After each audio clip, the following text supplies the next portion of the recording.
tous. Et non, il n'y aura pas de musique aujourd'hui. On va regarder la tier list PVP du moment.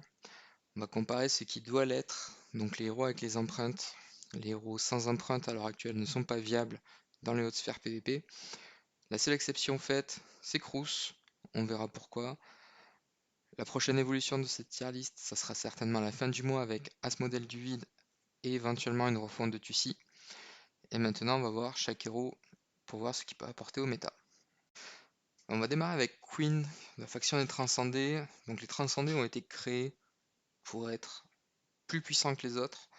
Elle, ce qu'elle va surtout apporter à une équipe, ce sont des dégâts massifs, 15% ou 20% si elle est V3. Son heal de fin de tour lui permet de tenir beaucoup plus longtemps. Elle a la faculté d'assigner des dots, donc ça peut créer des synergies avec d'autres personnages ou avec le loup s'il est joué. Et globalement, elle tape. Tape très fort, que ce soit sur son actif ou son attaque de base. Elle fait vraiment des gros dégâts à beaucoup de monde. Le deuxième perso des Transcendés, ça va être Xia Lame d'Éclair. Pourquoi elle est God tier? Simplement parce qu'elle est capable de faire de gros dégâts en ayant une énorme survie. Globalement, les héros transcendés sont plus gros et plus puissants que les héros normaux.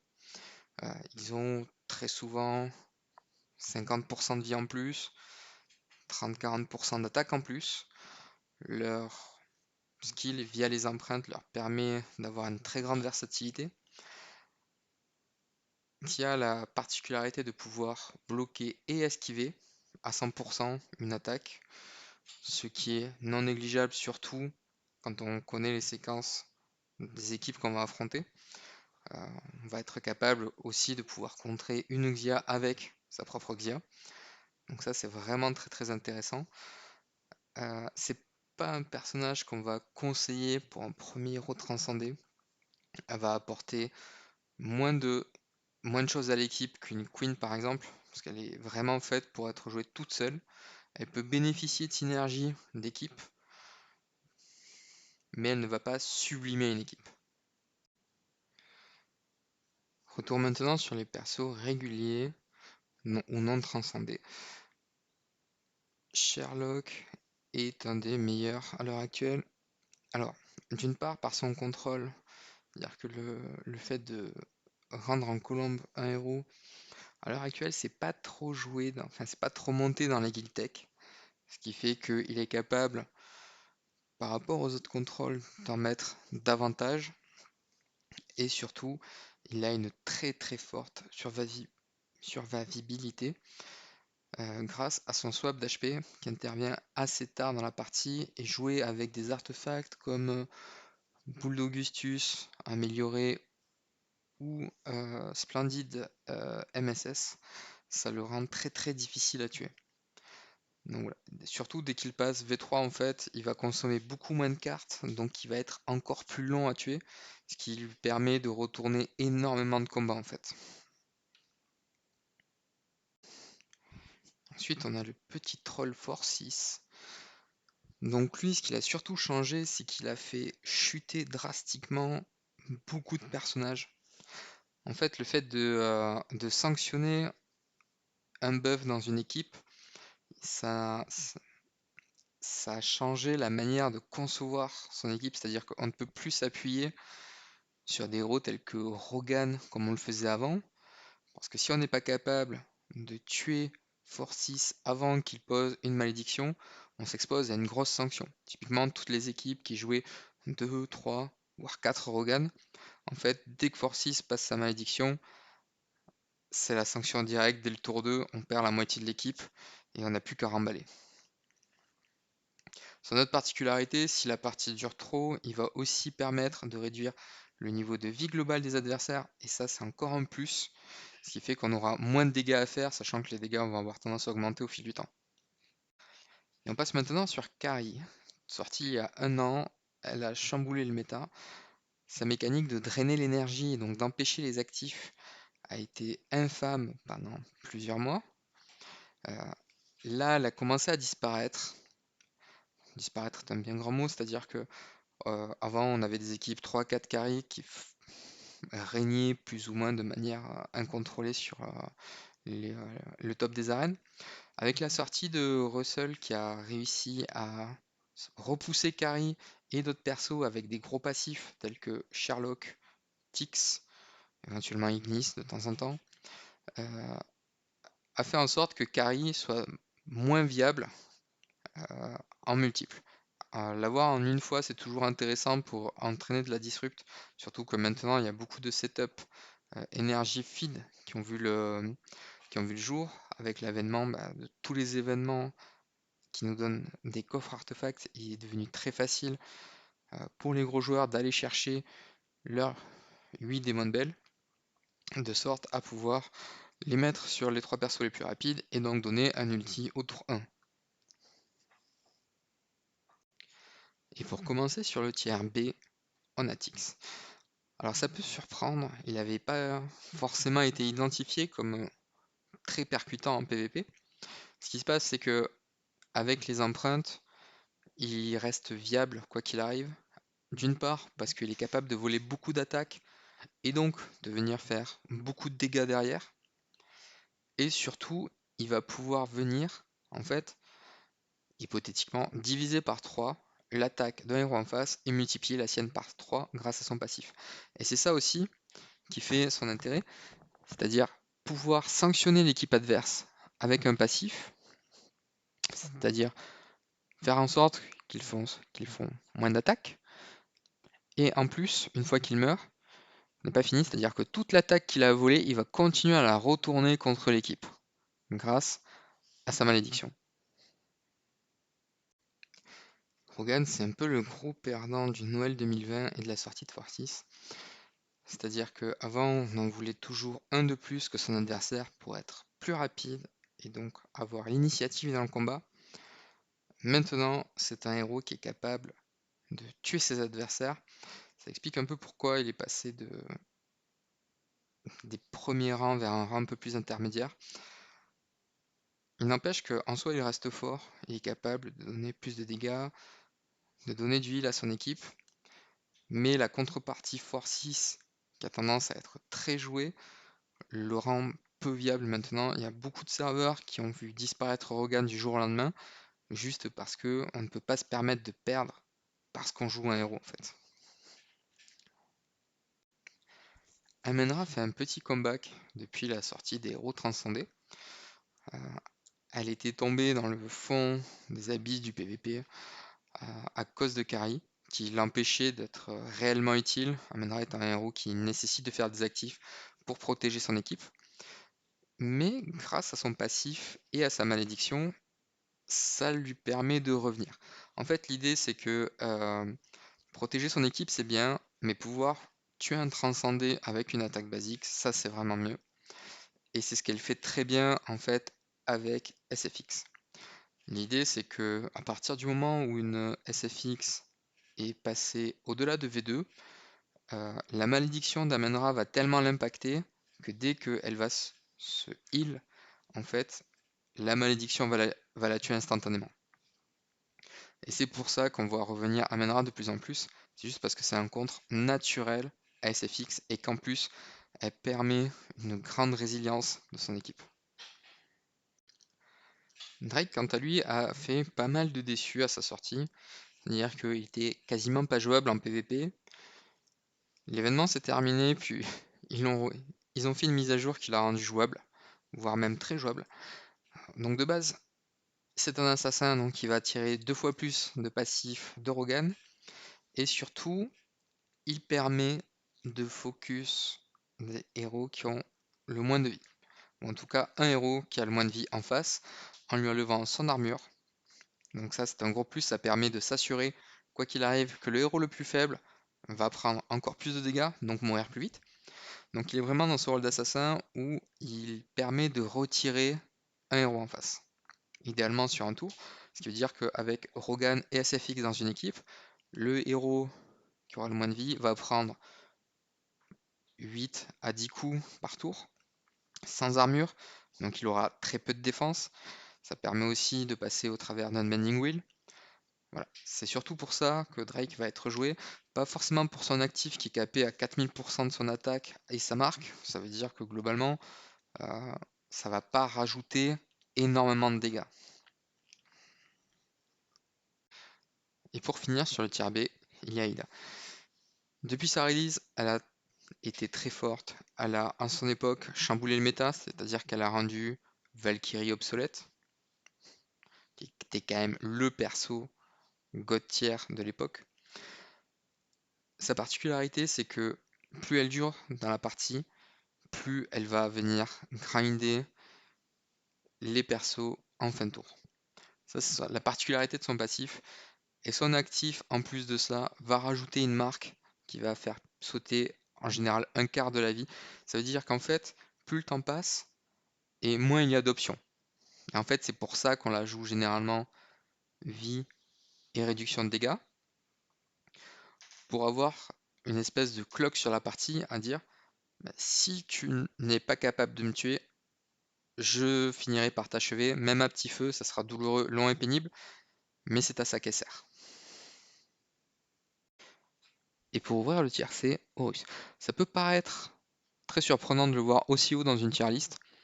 L'idée en fait c'est qu'avec les empreintes, il a encore un potentiel pour revenir en étant un gros sac à PV et en pouvant ramp jusqu'à être décisif.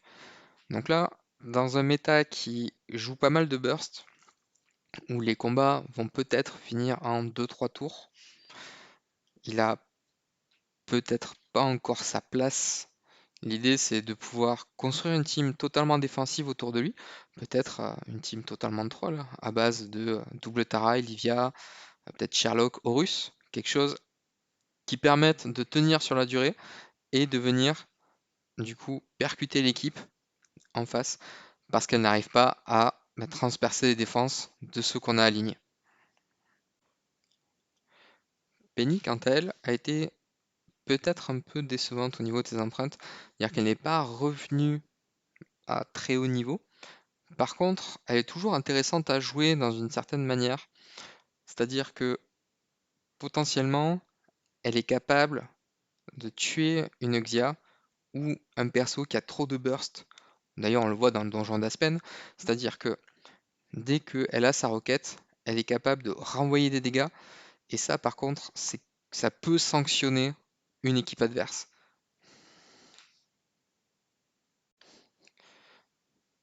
Ignis, il y a beaucoup de choses à dire sur elle. On va essayer de condenser un petit peu. L'idée, c'est que c'est un perso qui est très très versatile, qui peut apporter beaucoup de défense, mais également de l'attaque, car elle est capable de donner aussi des actifs et de l'énergie à un héros. Donc potentiellement, elle est capable de faire gagner des tours de dégâts. C'est globalement un gros sac à PV, c'est-à-dire que elle, dans tous les cas, elle a juste besoin d'avoir de la vie pour faire des choses. Et quand elle meurt en plus, elle est capable de venir dire on va apporter encore des dégâts parce que le héros qui va être buff aura une immunité au contrôle et également de l'énergie. Et ça peut aussi faire changer le cours d'un combat sur quelque chose d'un peu critique où en mourant finalement elle va donner les dégâts qu'il manquait à un héros qui venait à peine d'ulti et ça rajoute une couche et donc potentiellement des dégâts encore sur le fight pour aller chercher la victoire. Après globalement c'est pas un perso qu'on va vouloir intégrer directement dans une équipe, c'est plutôt la démarche va être généralement on va avoir 4-5 persos qui sont très bons et à qui il manque quelque chose. Et c'est là que Ignis euh, tire son épingle du jeu, c'est-à-dire qu'elle apporte quelque chose à ses héros. C'est vraiment un support. Elle fera aucun dégât dans la partie. Les seuls dégâts qu'elle pourra générer seront au travers d'autres héros qui, eux, auront de puissants actifs. Olivia, c'est un perso qui pourrait être largement meilleur avec un détail, son passif d'échange de vitesse qui pourrait se faire avant le début du combat, mais qui se fait à la fin de chaque tour. L'idée, c'est que elle est capable de venir perturber les séquences des équipes adverses à partir du moment où elles ont besoin d'avoir des synergies et un ordre précis. Par exemple, Energy Feed avec 3 Demon Bell améliorés, ça peut venir enlever un perso qui a besoin de faire son actif. Alors, le problème, c'est que ça va l'enlever tard dans la partie, parce que le temps que les jauges d'énergie se cyclent, ça veut dire qu'elle va globalement être percutante ou avoir un impact à partir du tour 3 sur les séquences. Ça veut dire que pendant 3 tours, l'équipe subit. Après, en contrepartie, elle va offrir pas mal de survivabilité entre le shrink qui va permettre quasiment de nullifier les dégâts d'un héros et de lui en donner davantage, et ses boucliers qui vont permettre de renvoyer des dégâts et de mettre un peu de heal sur ses alliés. C'est un perso que globalement on ne va pas conseiller de construire comme ça, mais qui est toujours intéressant à avoir dans d'autres modes de jeu. Là, pour le PVP, elle va surtout s'inscrire dans les teams qui sont très défensifs, qui ont besoin d'aller très loin dans les tours pour venir gagner. Typiquement, un truc à base de double Sherlock, Amenra, Elivia, Ignis, et éventuellement un truc pour venir mettre des dégâts. Mais voilà, c'est dans ce genre d'équipe-là qu'on va pouvoir venir la voir parce qu'elle a vraiment besoin de temps pour venir sculpter le fil du combat. Garuda, c'est un perso qui a toujours été relativement très fort depuis sa sortie. Même avec l'avènement de Kari, au final, euh, elle a réussi à rester dans les top héros. Alors, elle est peut-être un peu basse par rapport à ce qu'elle mérite. L'idée, c'est que elle est passée en arrière-plan une fois qu'il y a eu le premier batch d'empreintes du vide.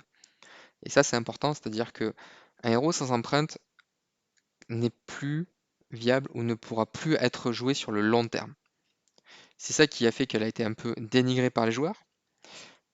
Là, avec ses passifs améliorés, ses empreintes, elle fait beaucoup de dégâts. Le problème aussi, c'est que c'est sensible à x6. Et ça, un héros qui est sensible à x6, finalement, ne peut pas être tout le temps de jouer ou ne va pas faire partie des prérequis d'une équipe. Allez, passons d'abord à Tussi. Peut-être un gros fail ou on ne sait pas encore. On va voir ce que l'avenir nous réserve. Donc c'est un personnage qui, sur le papier, a l'air très très fort, capable de transpercer les boucliers, de tuer n'importe quoi. Dans la vraie vie, pour l'avoir testé, elle a quand même besoin de soit sacrément de chance, soit d'avoir une équipe ultra précise. Et à ce niveau-là, on est vraiment sur de l'horlogerie. Euh, En double, elle a l'air beaucoup plus viable, un peu comme Oberon à l'époque. C'est-à-dire que quand Oberon était sorti, les joueurs hurlaient au scandale parce qu'il était nul. Et en fait, il s'est avéré qu'en x2, x3, il était totalement immonde. Là, c'est pareil. C'est-à-dire qu'elle a besoin d'avoir des marques pour fonctionner. Alors, la question qui va se poser, c'est est-ce qu'elle est optimale à 3 marques, 4 marques, ou elle va pouvoir venir rajouter des couches de dégâts en plus, ou est-ce qu'il faut absolument que la cible ait 5 marques pour venir ignorer les dégâts et faire des dégâts bruts, mais sans crit. Ça, c'est un petit peu gênant en fait de la part d'un héros qui se veut assassin et qui est hyper fragile. Parce que globalement, même en V4, elle va rester à 10 millions d'HP. Là où certains arrivent à 30, 32 millions. Donc c'est un perso elle a pas de mécanique d'esquive ou de bloc comme peut avoir SFX, Drake ou Kari. Ça, c'est vraiment problématique en fait. On peut pas la mettre God tier parce que ses dégâts sont aléatoires. Ils dépendent vraiment du cours de la partie. Si elle stack très mal ses marques, elle fera rien. Si elle stack de manière optimale, elle va faire un combat magnifique. Il y a déjà eu des combats où elle faisait autant de dégâts qu'une SFX. C'est-à-dire à peu près 180 millions ou 200 millions en PvP, c'est déjà énorme.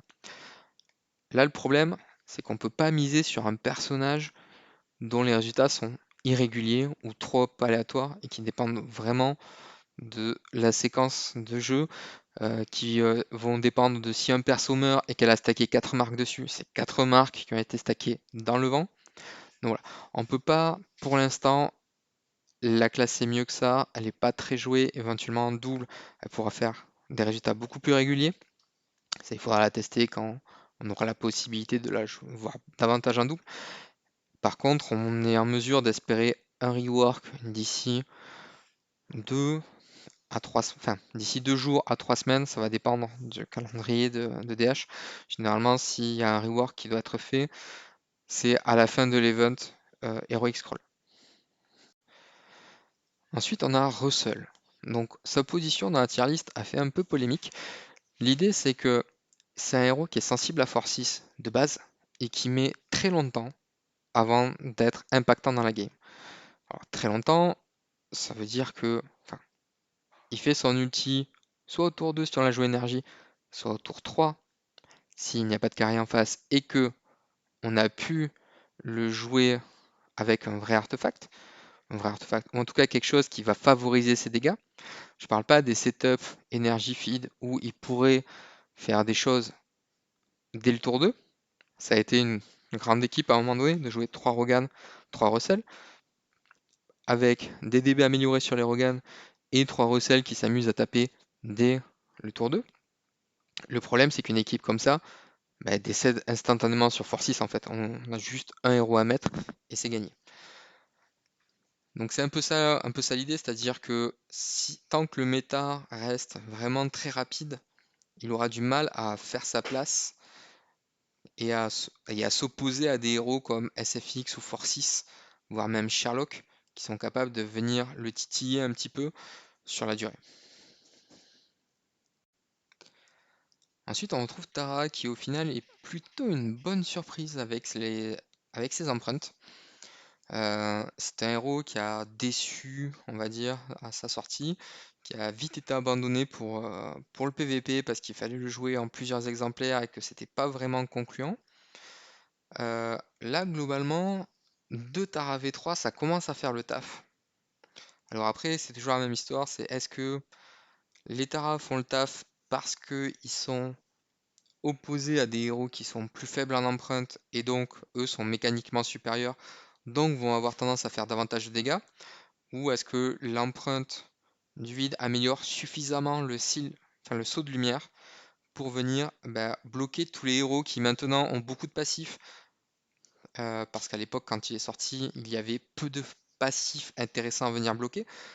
Tara maintenant est capable de venir bloquer un Garuda, un Russell, les swaps d'HP d'un Sherlock, les swaps d'attaque d'un Tix. Donc voilà, c'est un héros qui pourrait revenir si on commence à affronter des équipes qui sont vraiment basées que sur des passifs qui sont assez pénibles et qui vont se déclencher à certains moments. Alors, maintenant je vais survoler le tiers D. Pourquoi? Parce que globalement, soit les nouveaux persos n'ont pas eu l'effet escompté sur la méta, c'est-à-dire que typiquement Flora, Morax, Inuzuke n'ont pas eu le percutant qu'on pouvait attendre d'un nouveau personnage, comme par exemple Tix, il n'apporte pas vraiment de mécanique. Morax c'est un personnage qui est très équilibré, qui peut faire des choses, mais qu'on ne va pas forcément conseiller de construire. Flora, moi j'avais misé beaucoup d'espoir sur elle, typiquement avec sa mécanique de réduction de tous les dégâts faits par l'équipe en face, mais ça l'expose beaucoup trop. Euh, Inuzuke a vraiment besoin de faire des actifs pour pouvoir stacker son bouclier, ce qui n'est pas forcément évident en PvP, il y a vraiment beaucoup de facteurs externes. Et surtout, par rapport au PvE, là, il va prendre énormément de dégâts et de couches d'attaque qui va pouvoir venir vraiment endommager son bouclier. Pour les autres héros, globalement, Itaka a toujours été faible en PvP, les empreintes n'améliorent pas la chose. Gustine, on l'a pas souvent vu, voire jamais. C'est pas le fait d'avoir de nouvelles empreintes qui vont améliorer ses skills. Unimax est un héros déchu, typiquement, il a été utile quelques mois et puis après ça s'est vite terminé, dès qu'il a plus réussi à taunt. Xia, bon, elle n'était pas censée recevoir d'empreintes, ils l'ont quand même mise dans la forteresse. L'idée c'est que, ok, elle va faire plus de dégâts, il y a quand même mieux à jouer. C'est pareil pour Katuga et Nakia. Ça leur rajoute des choses mais ça ne vient pas les surclasser, en fait. On a toujours mieux à jouer. Au final, c'est ça le problème de ce tir-là, c'est que les héros sont bons, oui, c'est des bons fillers, mais on va pas avoir envie de les jouer à la place des héros qui sont au-dessus. Et c'est un peu dommage, on comptait sur les empreintes pour venir équilibrer tout ça et changer un peu la donne et remixer un peu tous les héros pour avoir un méta beaucoup plus riche. Mais pour l'instant, on se rend compte que non, les mécaniques ne sont pas assez diversifiées, il n'y a pas assez de synergie entre eux pour en tirer le maximum. Et pour finir sur le tiers D, Crous. Donc j'ai dit que je ne parlais que des héros qui avaient des empreintes, oui, mais Crous est quand même l'exception qui vient confirmer la règle, c'est-à-dire qu'en fait, à lui tout seul, il est capable de venir tuer un combat. Dans l'idée, on va le construire de manière assez faible. Dans tous les cas, il n'aura pas d'empreinte, il sera le perso qui aura normalement le moins d'HP de l'équipe, donc il va être principalement focus par les assassins. Et ça, c'est important, parce que ça permet de venir déclencher son dernier passif, qui va cibler tous les ennemis, avec à chaque fois 75% de chance de venir les stun. Et donc c'est un perso qu'on va jouer normalement avec un split à peu près 2-0, c'est-à-dire que on va lui mettre 2 équipements prêtres et on va laisser 2 slots vides pour vraiment venir lui filer un peu de vie, mais pas trop. Et on va surtout le jouer avec Sceptre de Riz en Splendide, qui va venir rajouter 50% de précision au contrôle. Donc sur la mécanique, on sait, il n'y a pas trop de formules mathématiques, mais globalement on pourrait se dire, tiens, Cruz passe à 125% de chance de stun. Et en plus, en étant splendide, le sceptre vient enlever 30% de contrôle immune en fait aux cibles. Donc en gros, c'est comme si Cruz arrivait avec globalement 150% de chance de stun, ce qui est à peu près colossal. Pour 2 tours, ça veut dire que s'il y a des persos qui vont être capables de mettre d'autres debuffs, le Purify adverse va mettre du temps à venir épurer tous les malus. Et vous le verrez surtout en fait en TOC en général, dans les top teams, genre DGP, Polo Master, les gros joueurs qui ont vraiment beaucoup de ressources, s'amusent à le mettre en fait parce que simplement c'est 6 héros en face qu'on va pouvoir venir détruire en 2 tours, simplement parce qu'ils sont stun en fait, et que ils ne pourront rien faire, ils ne pourront pas contre-attaquer. Voilà, donc Cruz est un peu la bête noire des héros trop forts à l'heure actuelle. Ça nécessite beaucoup de ressources. Ce n'est pas dit que lorsqu'on arrivera à 6v4, on a toujours envie de jouer un simple E5. Voilà. Mais pour l'instant, il fait partie de la méta et ça reste une des possibilités les plus intéressantes pour venir contrer les grosses équipes.